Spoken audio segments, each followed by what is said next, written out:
noise. So this will probably sound like I'm recording live from Skycam for work. Which is fine. Just pretend I'm in a helicopter. Okay, maybe I shouldn't move the computer at all to assist with the syncing up of audio and visual. Okay, I think it's okay.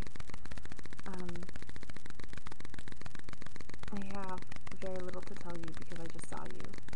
However, as my life becomes more interesting, I will have many things we do little videos about. And hopefully we can get one of these little videos made at our support group so that we can keep you up to date with how we're progressing. Likely it will be very bad progression. I'm sure we'll be pretty depressed for a while.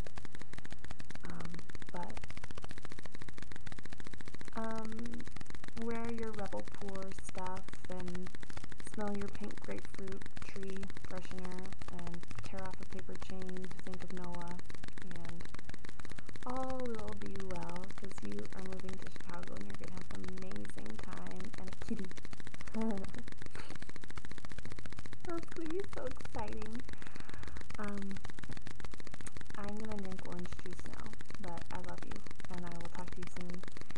And you need to call me or text me or message me your number because I don't have it. So it would seem as if we're not very close, but we are, and I want your number so I can text you these silly things. Okay, that's it for now before I get crazy because it's 2:30 in the morning. I love you so much. Have a safe trip to Mountain. And you should never mind. I just almost said something about Tyler that I shouldn't have, and I won't. So, I'll just save that joke for later. It'll be funny later, probably.